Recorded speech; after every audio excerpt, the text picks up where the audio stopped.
Pues bendito Padre, gracias Señor por tu amor, por tu fidelidad a nuestras vidas. Ponemos en tus manos este tiempo de tu palabra. Te pedimos que tú nos sigas edificando, hablando a través de ella y transformando nuestro pensamiento, nuestro corazón para ti, Señor. En el nombre de Jesús. Amén. Bueno, hemos llegado a la segunda mitad de la carta a los Efesios y en la primera se encargó Pablo de decir que él ha tenido un plan desde el principio, desde antes de la fundación del mundo, que ha sido rescatar a toda la humanidad y reunirla consigo mismo. Y revela cómo lo va a hacer, a través de la iglesia. Y para eso también explica que ya no se trata de judíos y no judíos, sino que hay un solo pueblo, la iglesia. Y es a través de ese pueblo como lleva a cabo todo este plan increíble de redención, ¿verdad? Y en la semana pasada hablamos en el capítulo número 4 de cómo precisamente por eso, porque Él derramó su sangre por su iglesia y ocupa a su iglesia como su instrumento, quiere que nosotros mantengamos la unidad dentro de la iglesia. ¿Recuerdas eso? ¿Sí?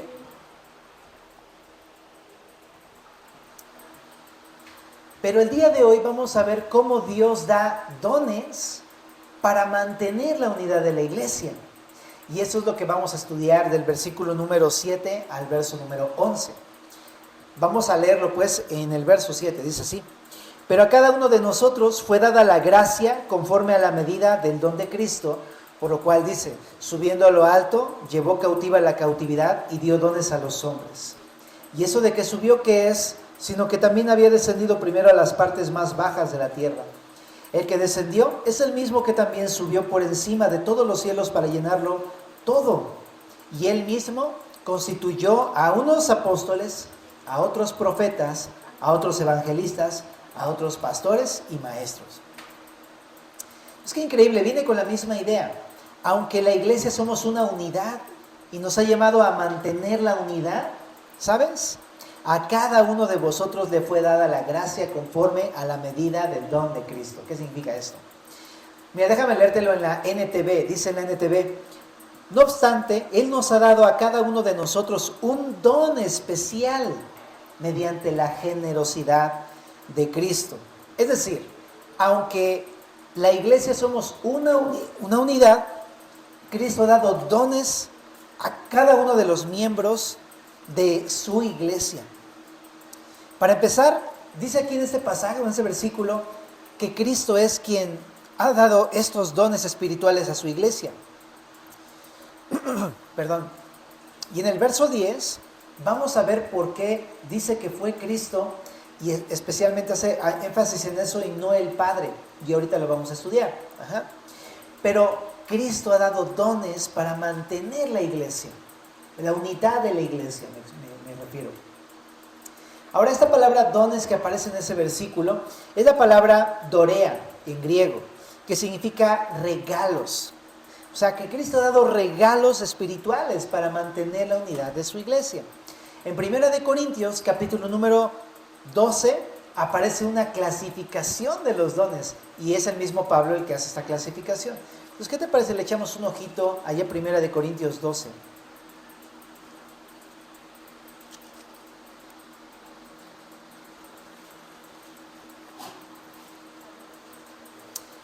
Primera de Corintios 12, en el verso 4 dice: Ahora bien, hay diversidad de, ¿qué dice? Dones, pero el Espíritu es el mismo. Y hay diversidad de, ¿qué dice? Ministerios, pero el Señor es el mismo. Y hay diversidad de, ¿qué? Operaciones, pero Dios, que hace todas las cosas en todo, es el mismo. Bueno, ¿por qué me fui para acá? Estamos en Efesios. Porque estamos hablando de que Dios ha dado dones, ha dado regalos a su iglesia. Pero aquí en Corintios encontramos una clasificación dada por Pablo acerca de toda la multitud de dones espirituales. Y lo clasifica, si dijéramos en una palabra, todos son dones de parte de Dios, pero hay tres tipos, porque tiene que ver con su uso o su función.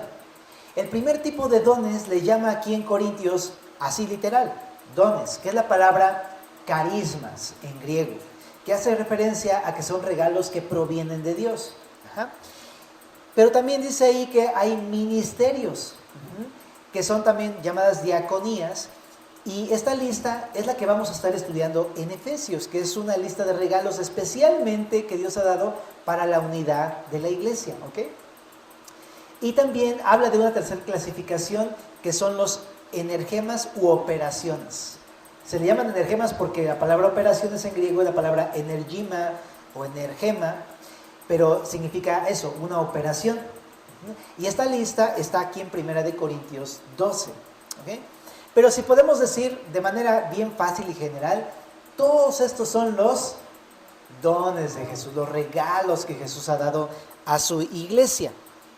O solamente nada más para que lo tengas en cuenta y en eso no te claves demasiado, pero si hace una clasificación, también dentro de cada una de estas secciones, donde se encuentran estas listas de dones o carismas, ministerios o diaconías y operaciones o energemas, cada una de estas tiene un propósito diferente.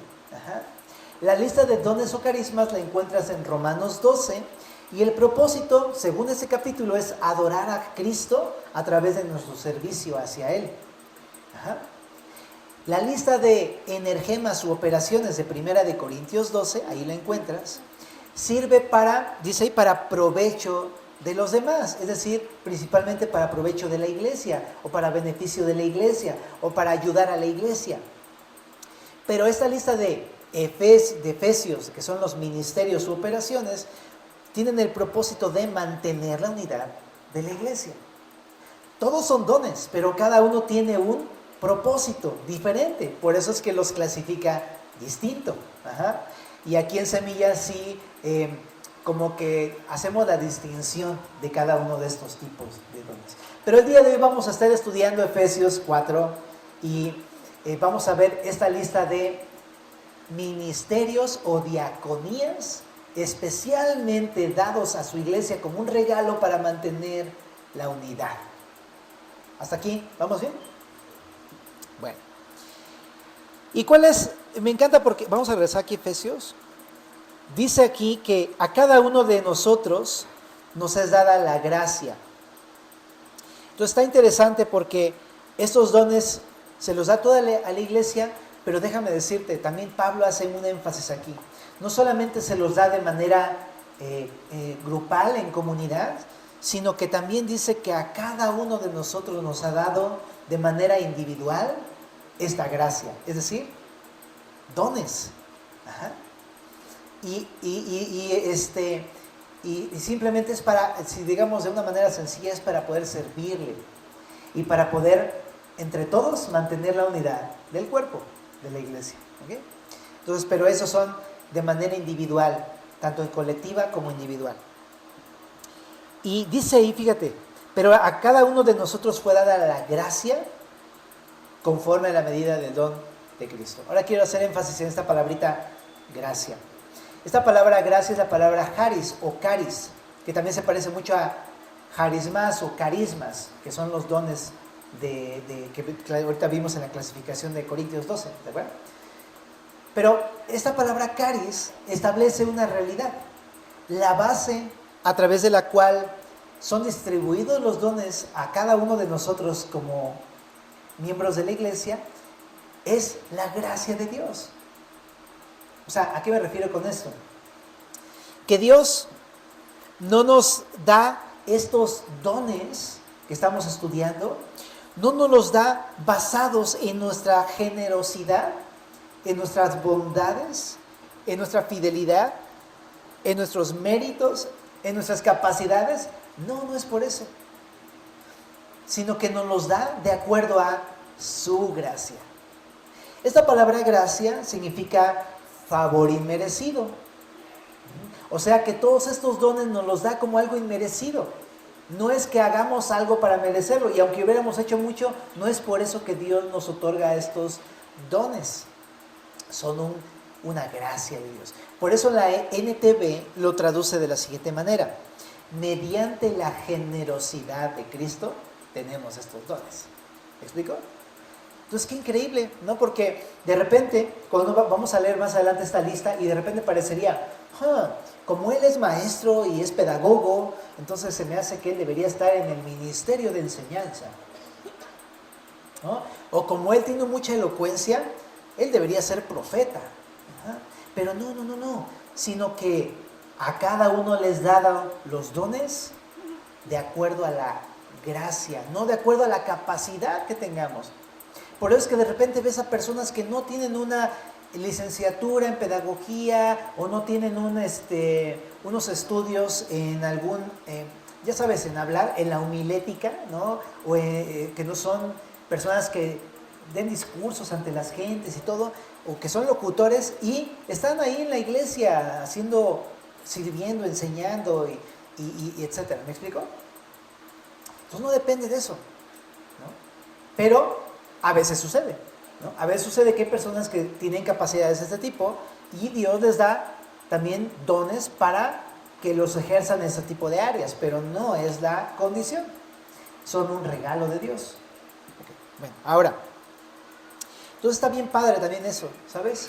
Estos dones, de repente uno podría pensar, no, pues como yo soy bien chafa, ¿no? Y como yo no terminé el bachillerato, y como yo no sé hablar, no, pues yo estoy descalificado de estos dones, yo pues no tengo parte en esto. Pero déjame decirte que no es por tu capacidad o incapacidad, es por la gracia de Dios. Y en verdad, así es, Dios te puede capacitar de maneras maravillosas para que le sirvas. Un ejemplo, Pedro, ¿estás de acuerdo? A lo mejor de Pablo podríamos decir, no, pues Pablo era fariseo de fariseos, ¿no? Él conocía la palabra, pero de Pedro dice que era un hombre del vulgo y sin letras, y de repente lo ves en Hechos predicando y 3,000 convirtiéndose a Cristo. Y da un discurso impresionante, dos discursos impresionantes a judíos, y todos se quedan así de, ¿qué no este cuate ni siquiera estudió? O sea, es del vulgo, ¿y cómo es que habla de esta manera? ¿No? Entonces te das cuenta que le fue dado un don, una gracia especial, y no por algo que él no tuviera o tuviera. Bueno, entonces, regresando ahí al verso 7, entonces, Dios reparte estos dones por gracia. Y hace referencia a un versículo que es el Salmo 68, 18, dice, por lo cual dice, subiendo a lo alto llevó cautiva la cautividad y dio dones a los hombres. Pablo cita el Salmo 68, 18, que es un salmo que habla acerca del cuidado y de las bendiciones que el Mesías traería a su pueblo cuando viniera.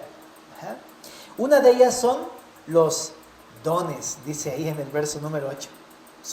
Dice, subió y dio dones a los hombres, son regalos a los hombres.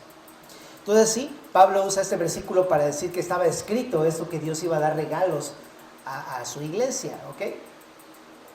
Y me encanta que Pablo toma este versículo que es del Antiguo Testamento y lo aplica en la iglesia, porque se entiende entonces que por inspiración del Espíritu, ese versículo estaba hablando de antemano de la iglesia, de que Dios daría dones a su iglesia. De hecho, Cristo daría dones a su iglesia. ¿Cómo lo hizo? Ahí el mismo Salmo 68 lo dice. Lo hizo, dice ahí, subiendo a lo alto y llevó cautiva la cautividad.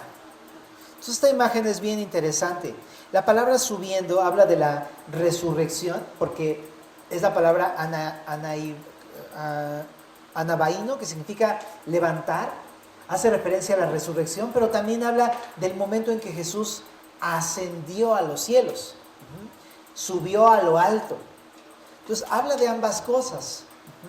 Lo que está diciendo es lo siguiente: Jesús, Cristo, a través de su resurrección y ascensión, llevó cautiva la cautividad.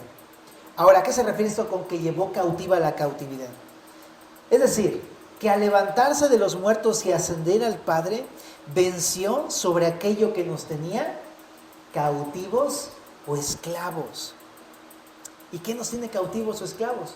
El pecado, la muerte, Satanás y sus huestes espirituales, ¿verdad?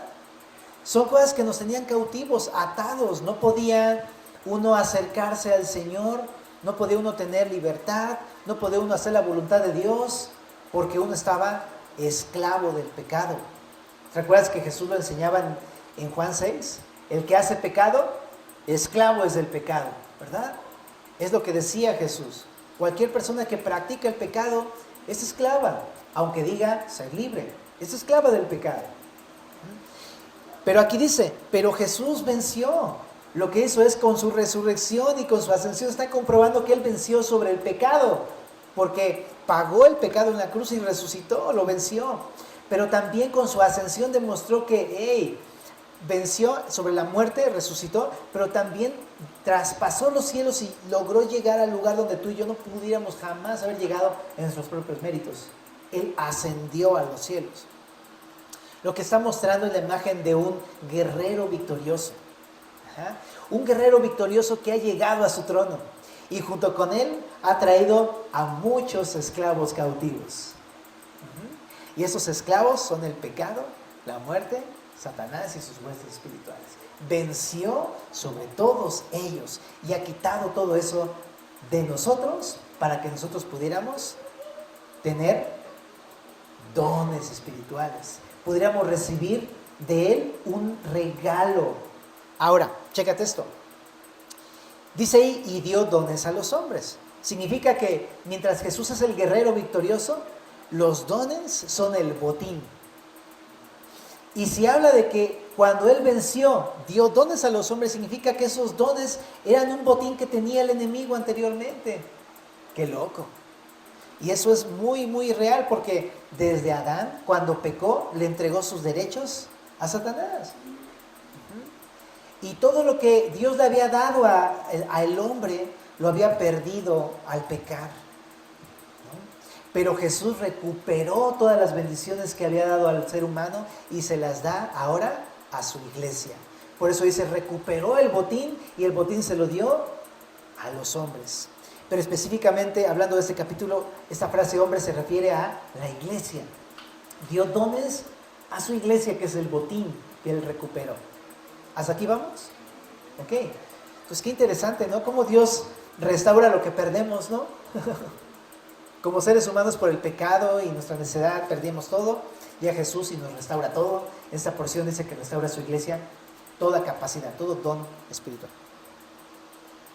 Bueno, pero dice ahí en el verso número 9 y 10 algo que en verdad dices, ¿y esto qué?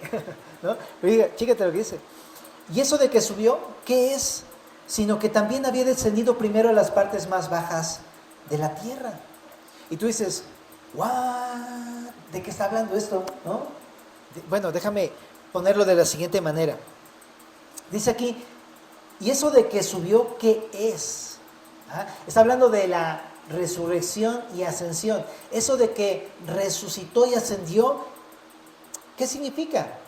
No lo hubiera dicho o no hubiera estado escrito en el Salmo 68 si primero entonces no hubiera descendido.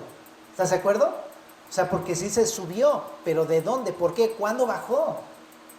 Entonces hace referencia a lo siguiente. Si Jesús si Jesús resucitó y ascendió a los cielos, es porque antes Él había descendido de los cielos y había muerto por los pecados. Por eso tiene sentido que diga, por eso después fue que resucitó y ascendió. ¿Se entiende? Y es lo que está meditando Pablo, ¿no? Y eso de que subió, ¿qué es? Sino primero había descendido.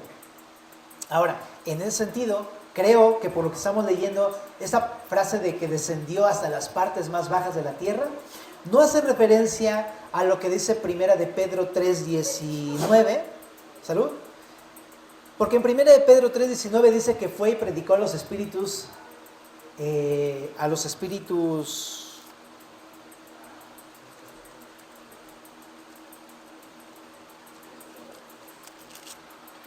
encarcelados, dice aquí. ¿Verdad? Y muchos asocian este pasaje de Efesios con primera de Pedro 3:19, donde dicen, cuando dice que descendió, significa que descendió hasta el infierno y ahí fue a predicarle a los espíritus encarcelados. Pero, ¿sabes? No creemos que digas este texto. Para empezar, por una razón bien importante. Porque Hebreos 9:27 establece una verdad, que después de la muerte viene el juicio. Y toda persona que ha rechazado a Jesús y que más adelante será echada al lago de fuego, ya no tiene perdón de pecados. Sería incongruente que, no teniendo el perdón de pecados y habiendo rechazado a Jesús, fueran todavía salvos por Jesús. Sería totalmente incongruente. Pero, ¿qué parece ser que dice este texto? Más bien cuando dice que descendió Jesús a las partes más bajas de la tierra, pues es a ti y a mí. Éramos lo más bajo. Se humilló hasta lo sumo. Y me recuerda mucho a una imagen de la transfiguración en Marcos 9. Dice que estaba en el monte alto con sus discípulos y se transfiguró y su imagen era se dejó ver como en su gloria. Y era resplandeciente, glorioso. Pero después de eso, ¿sabes qué pasó? Descendió del monte y lo primero que hizo fue encontrarse con un hombre que tenía espíritu mudo. Un hombre que estaba cautivo, esclavo por un demonio. ¿Y qué hace? Lo sana, lo salva, lo libera. Entonces viene a lo más bajo a salvar al hombre. Y sí, yo creo que tiene que ver más bien con esto.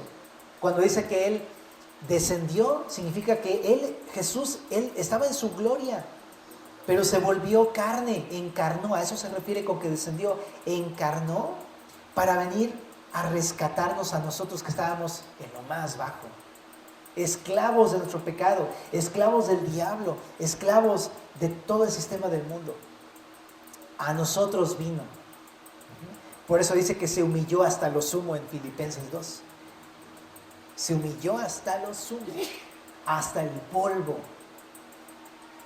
Y después de esto, ¿qué dice? Entonces resucitó, murió por los pecados, resucitó de los muertos y ascendió al Padre, ¿no?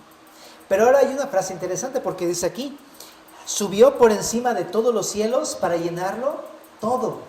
Varias traducciones dicen, y después de que ascendió para llenar todo el universo con su presencia. Bueno, está muy potente ese versículo. ¡Wow! ¿No? Habla de su poder, de su potencia, de su autoridad. Pero creo que se refiere a esto, familia. Después de resucitar y ascender, ahora ha tomado toda potestad o dominio específicamente de su iglesia. Y creo que eso se refiere cuando dice que se levantó hasta por encima de los cielos para llenarlo en todo. Lo que significa es que está tomando el poder o el dominio de todas las cosas, pero en este capítulo habla de su iglesia. ¿Y por qué lo digo de esta manera? Porque Jesús ya de antemano había hablado que Él había recibido del Padre toda potestad.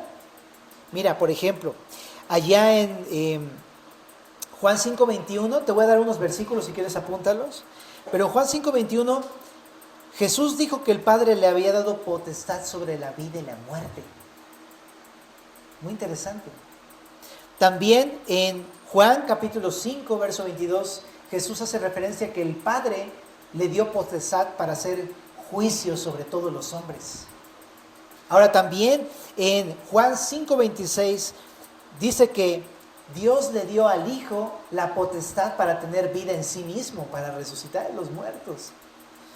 También en Juan 13:3 dice que Dios le dio la potestad o dominio sobre todas las cosas. En Juan 17:2 dice que Dios le dio potestad sobre toda carne.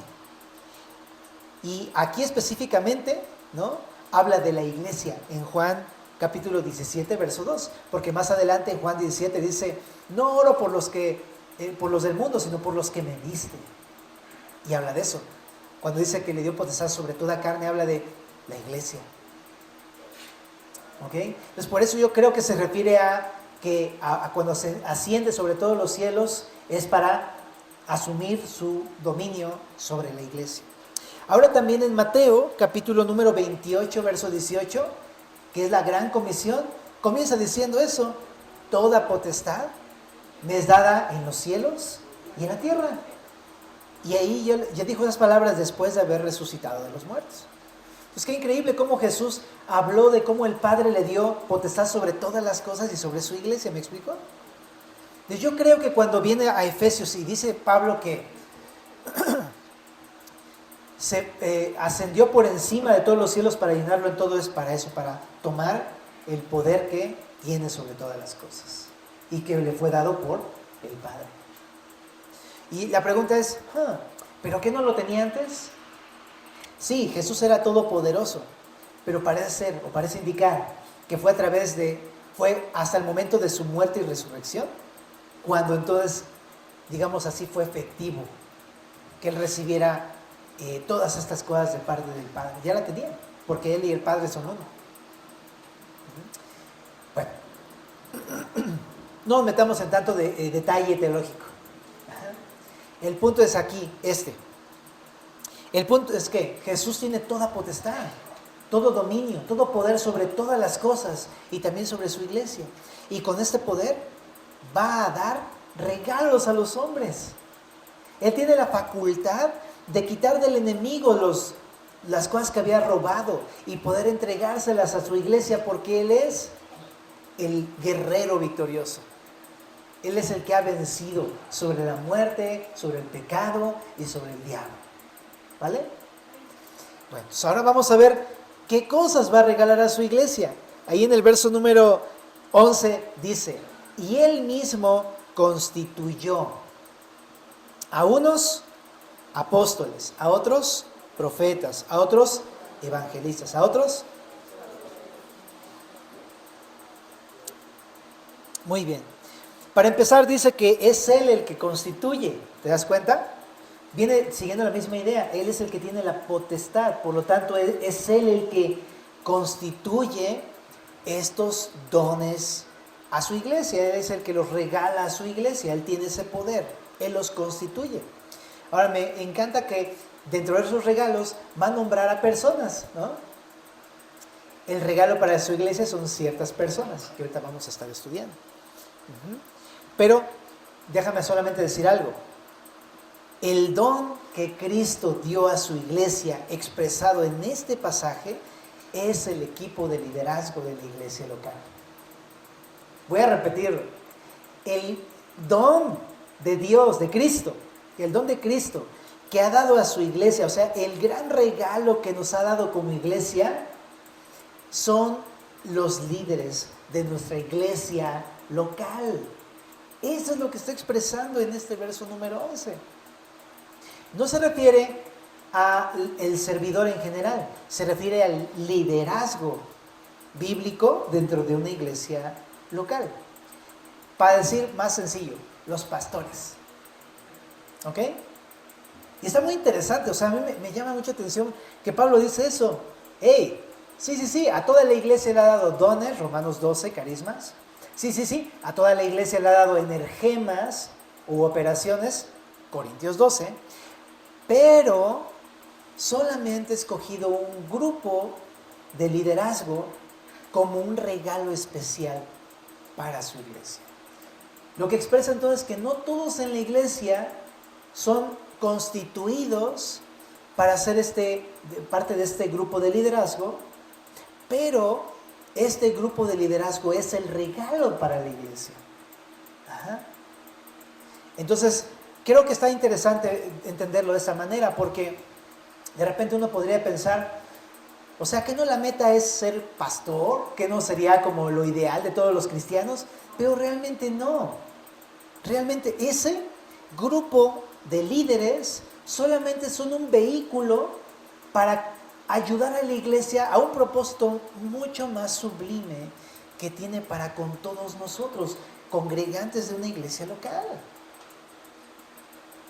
Entonces el grupo de pastores, querida familia, no debe verse como una meta o el ideal o como ya sabes, ¿no? Lo que debo ser. No. Solamente son vehículos, siervos, instrumentos, ahorita lo vamos a ver. Pero lo que Dios quiere hacer a través de ellos es glorioso porque es algo que quiere hacer en ti. Si te da un regalo es por un propósito. Y te da el regalo de los pastores porque tiene un propósito. ¿Cuál es ese propósito? Que a través de los pastores tú puedas mantener la unidad de la iglesia. ¿Te acuerdas que la semana hablábamos de que es bien importante la unidad de la iglesia? Pero ha dado a los pastores para ayudarte a que tú hagas esa labor. Y la próxima semana lo vamos a detallar, porque va a ser a través de el crecimiento y la madurez de la iglesia, a través de la enseñanza de la palabra y demás. Pero es a través del grupo de liderazgo. Bueno, entonces qué increíble, los pastores son nuestro regalo. Yo tengo mi pastor, Fermín, Alex, por está David, está JJ, mis pastores, pues, ¿no? Que he tenido, Ibert, ¿no? Y tú tienes también a tus pastores, ¿no? Y entonces qué increíble verlos así, mi regalo, para que yo pueda cumplir ese propósito de Dios de mantener la unidad de la iglesia, ¿no? Yo la verdad cuando pienso eso, y yo soy el que lo digo, híjole, se siente bien raro, ¿no? Decir que yo soy tu regalo o algo así. Pero no es por, tú sabes que no es por levantarnos el cuello, ¿no? Sino simplemente somos servidores tuyos, ¿no?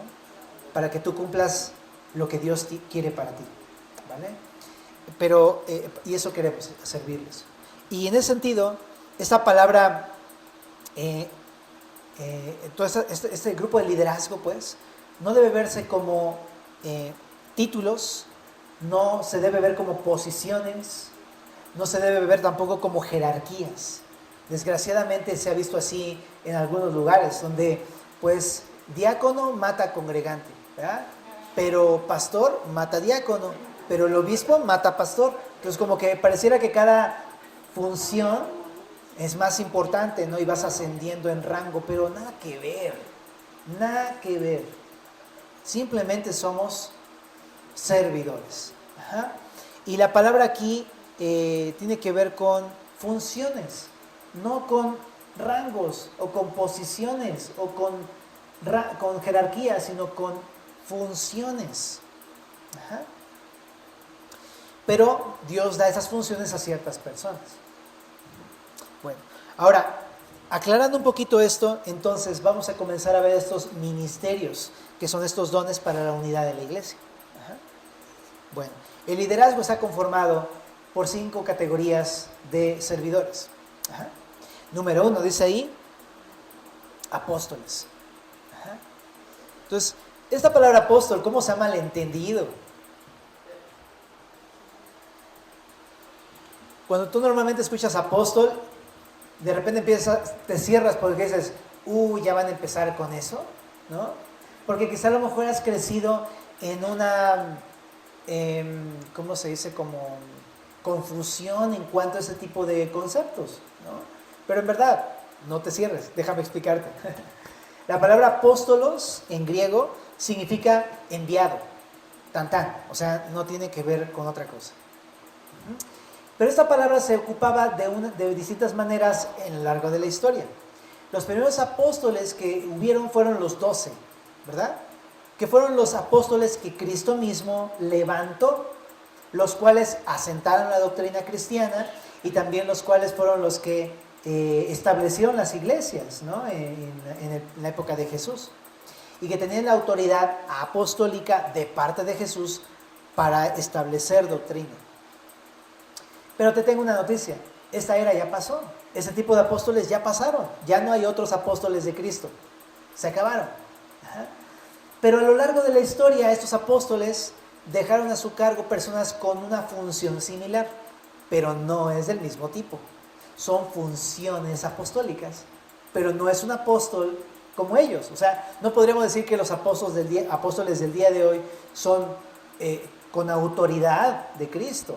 Porque hay muchas personas que el día de hoy, engañadores, se paran enfrente y dicen, yo soy un apóstol, ¿no?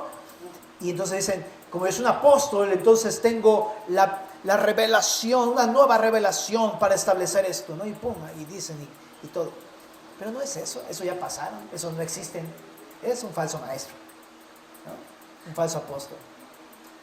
Más bien aquí la palabra apóstol tiene que ver con una persona que ejerce funciones de apostolado, es decir, funciones de ser enviado.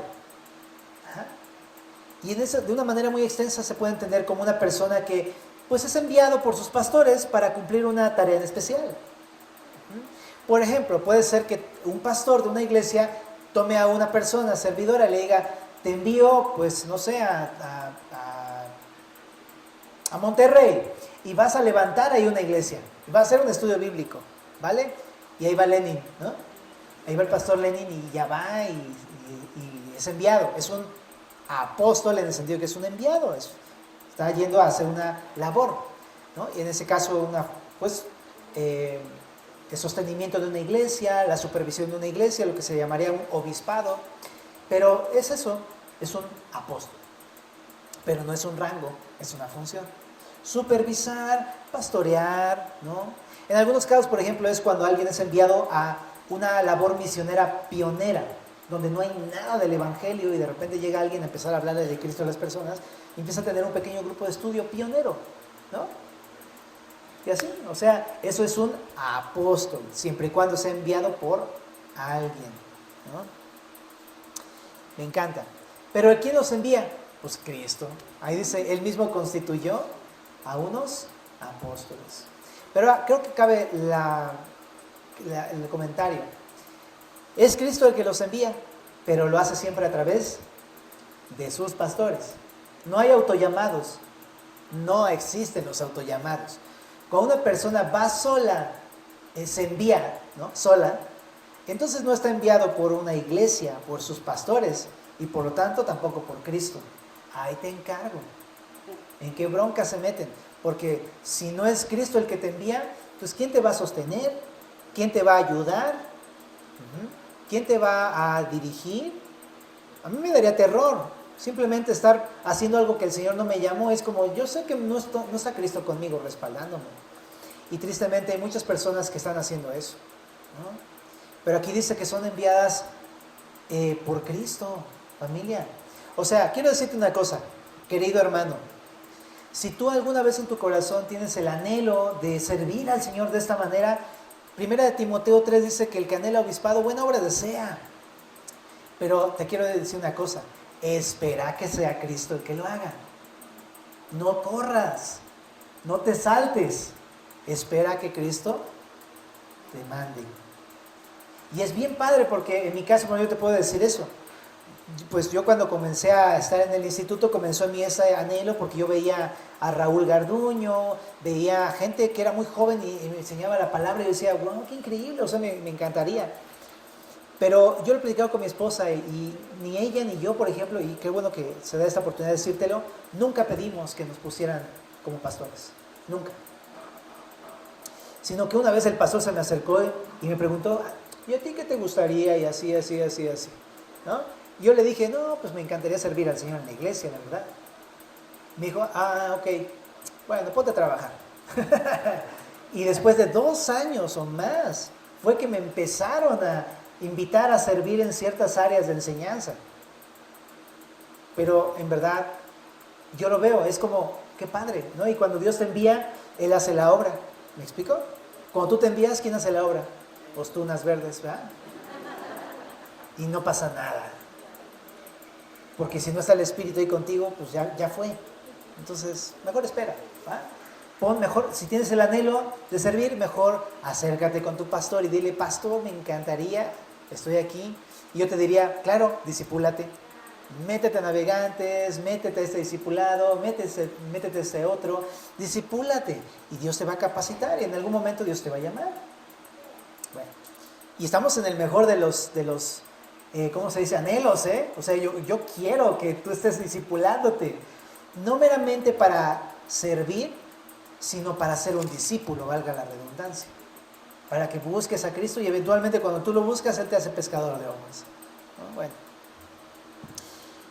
Bueno, pero entonces el apostolado es la función de ser enviado para supervisar, para establecer una iglesia, para formar una iglesia, para simplemente ir a atender una iglesia, etc.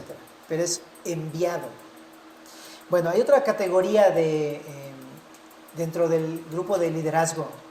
Dice aquí, los profetas, ¿verdad? Igual también, te digo, aguántame, espérate. No es los profetas, ¿no? ¿Cuánto profeta se levanta el día de hoy, verdad? No, hombre, hay por todos lados, en el enlace hay un buen, ¿no? La palabra profitis en griego habla de uno que habla abierta o públicamente.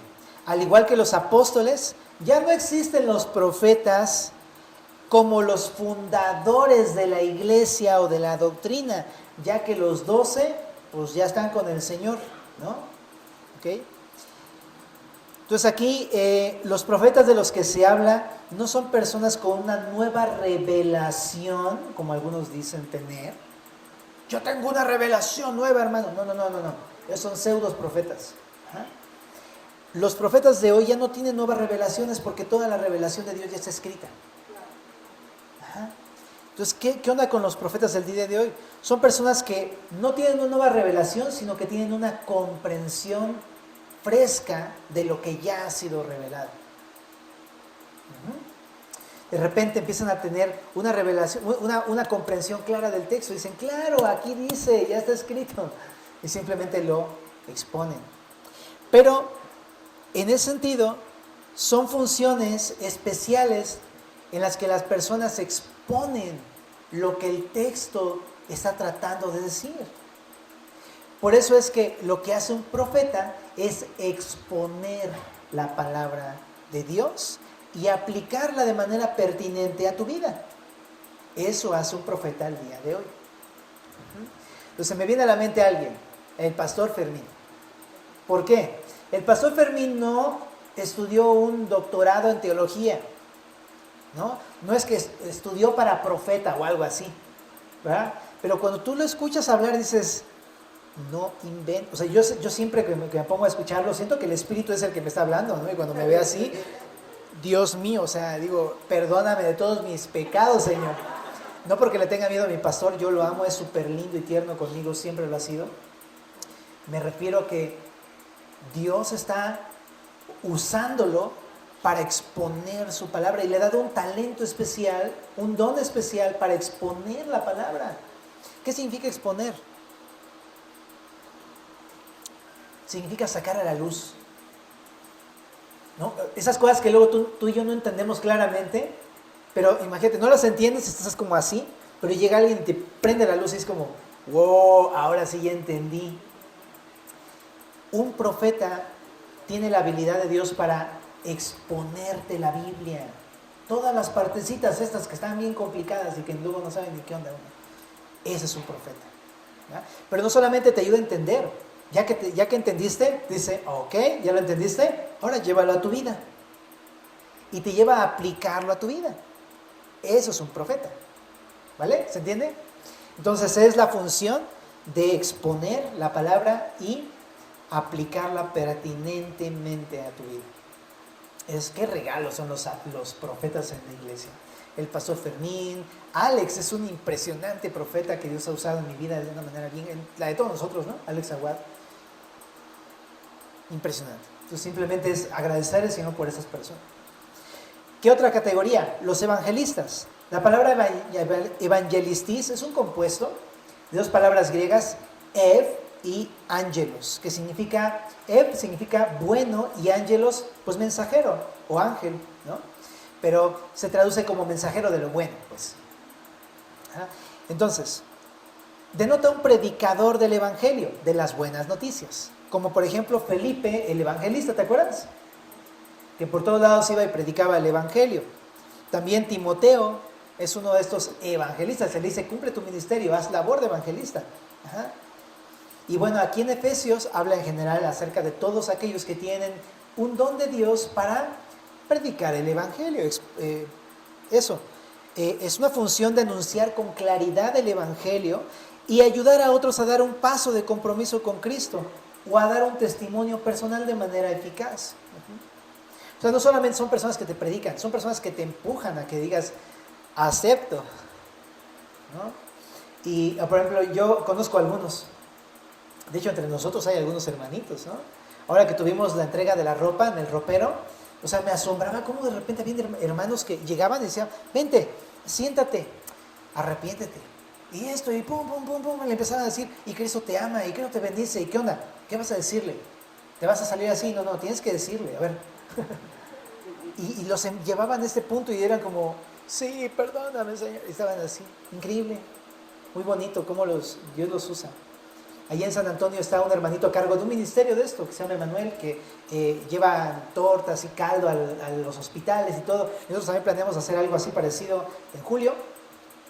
Pero Pero es eso, personas que tienen estabilidad, ¿no? Entonces, ¿qué es un evangelista? Es una función, aquí en este capítulo, es una función de una persona que habla con claridad del evangelio y ayuda a otros a dar ese paso de fe. Es un evangelista. Bueno, hay otra función acá abajo también. Los pastores, ¿no? Bueno, esto está un poquito más sencillo de entender. Los pastores, la palabra es la palabra pimín o poimín en griego, y es muy similar a un pastor que cuidaba el rebaño. El día de hoy, pues como no es una actividad tan común, pues no es tan fácil de entender, pero si alguna vez tú has cuidado un rebaño, de lo que sea, de caballos, de bueyes, de ovejas, de cabras, lo que sea, es muy interesante porque así como un pastor cuida el rebaño, los pastores tienen la función de cuidar la grey de Dios. La grey significa el rebaño de Dios. Ajá. Y lo hacen, ¿cómo? Pues principalmente alimentándolos con la palabra de Dios. Como se alimenta una oveja, alimentas a la iglesia, dándoles la palabra de Dios. Pero también el pastor cuidaba de las ovejas. Cuando venía algún depredador, sacaba la vara y le daba con todo al depredador, ¿verdad? Habla acerca de que tiene una labor de cuidado, de velar, estar alerta. Y un pastor tiene que hacer lo mismo. Tiene la función de velar. ¿Cómo? En oración. Por su iglesia, por la iglesia de Dios, ¿no? Entonces es lo que hace un pastor. Orar y enseñar la palabra de Dios. Tan, tan. Eso es lo que hace un pastor. Ahora, uno dijera, pues qué sencillo, pues déjame ser pastor, ¿no? Pero déjame decirte que no sabes, o sea, no es lo único que se hace, eso es lo padre, ¿no? Lo sencillo, ¿no? Compartir la palabra, pero no es lo único. Las ovejas tenemos problemas, ¿eh? Y no sabemos qué hacer, necesitamos consejo, necesitamos a alguien que nos ayude, que nos cargue sobre los hombros, que nos sane, que nos ame. O sea, son muchas cosas más que involucra un pastor, un pastorado, involucra una relación con sus ovejas, de amor. Y está padre eso, ¿no? La función de relacionarse, de escuchar lo que estás pasando, de orar por ti, de poder darte un consejo, ¿no? Y hacerlo con responsabilidad. Entonces es lo que hace un pastor. Sin un pastor, todas las ovejas se van para el monte. Necesitamos a alguien que nos ayude y llevarnos a todos a un mismo lugar. Ahora también aquí, por supuesto, ese lugar es Cristo, ¿verdad? Y los maestros, dice pastores y maestros, ¿no? La palabra maestros es diferente, pero la pone ahí como algo que va de la mano. Dice pastores y maestros. ¿Por qué? Porque un pastor siempre es maestro. O sea, ¿qué significa la palabra maestro? Es la palabra didáscalos, que significa alguien encargado de la enseñanza, o alguien encargado de impartir la doctrina, o alguien encargado de instruir, dar instrucciones de lo que tienes que hacer, paso A, paso B, paso C, etc. Pero te decía que un pastor pues lleva el rebaño, pero siempre lo hace a través de la palabra, y tiene que enseñar la palabra. Por eso te digo que un pastor también es un maestro. Entonces algunos lo ven como una sola cosa, pero creo que son dos cosas diferentes que van de la mano. Ajá. Y el pastor enseña la palabra. Es su responsabilidad. Enseñar la palabra es su responsabilidad. Y por eso es que nos ves aquí como el hermano Firmiño, si es que lo ubicas. Todo el tiempo, por todos lados, ¿no? Pero es eso. No es que queramos tomar el púlpito, es que es nuestra responsabilidad hacerlo. ¿Me explico? Y eventualmente invitamos a personas, pero la responsabilidad es nuestra, familia. Y así como tu servidor, Manín, que es el pastor de niños. O sea, ahorita no ha podido venir porque está enfermito. Ora por él, por favor. Tiene ahí un problema un poco complicado de salud, ¿no? Medio grave.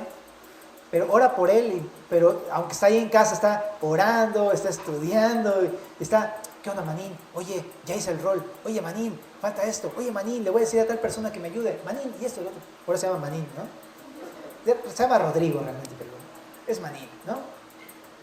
Entonces, pero él, o sea, él es pastor de niños y está luego siempre ahí metido en Club Semilla con tus chicos, ¿no? Y les enseña la palabra y es su pastor que los lleva, ¿a dónde? A donde nos lleva también el pastor aquí, a Cristo, igual a los niños. Bueno, ahora, Pero hay una aclaración. Te digo que es algo distinto porque no todo maestro es pastor. ¿Ok? O sea, todo pastor es maestro porque enseña, pero no todo maestro en la iglesia es pastor. Por ejemplo, los de Semillas en Casa, ¿has oído? No sé si perteneces a uno de esos grupos. Híjole, ya me extendí, perdóname, es el café. Por ejemplo, los de las Semillas en Casa, si asistes a una semilla en casa, tienes a un maestro, pero no son pastores, son maestros que te enseñan la palabra. En el caso de Manín, él también es pastor y es maestro, pero en el caso, por ejemplo, de nuestro querido Felipe, nuestro querido Álvaro, son maestros en la iglesia, pero no son pastores. Ajá. Pues por eso digo que hay una diferencia en esto. Y bueno, y también hay una diferencia con la profecía, porque dices, ¿que no se parecen? No, la profecía significa exponer la palabra de Dios y darle una aplicación pertinente. Pero el maestro lo que hace es que define la palabra de Dios. Es decir, no solamente le expone, sino que el maestro te explica qué significa esto y te detalla las cosas. Y son personas que son muy importantes porque ayudan a la iglesia a convertirse en discípulos. Porque como les detallan las doctrinas, los llevan precisamente a eso, a convertirse en estudiantes y en estudiantes de la palabra y en seguidores de las enseñanzas de Cristo. Pues qué importante, si no hubiera maestros, no hubiera discipulados. No hubiera discípulo. Es una cosa esencial dentro de la iglesia. Bueno, querida familia, entonces ya acabamos. Perdón por la extensión, de por sí es de por sí. Pero déjame decirte que, ¿qué nos sirve todo esto? Dale gracias a Dios por tus pastores. Ora por tus pastores. Y todo esto es para que tú, a través del grupo pastoral, puedas saber cómo mantener la unidad de la iglesia, cosa que vamos a ver la próxima semana. Pero hoy nos enfocamos en los pastores. ¿Estamos? Entonces, familia, acércate a nosotros, por favor, en verdad estamos para servirte. Queremos ver que tú cumplas el propósito del Señor en tu vida, ¿vale? Oramos. Señor, muchas gracias por tu palabra. Queremos pedirte que nos lleves con bien a casa. Gracias por deleitarnos en esta porción tan increíble, Señor. Gracias por mis pastores, gracias por nuestros pastores. Te pedimos que les bendigas. Gracias por este hermoso regalo que has dado a tu iglesia para poder cumplir tus propósitos, Señor. Por favor, ayúdanos a reconocerles, amarles y a orar por ellos. En el nombre de Cristo.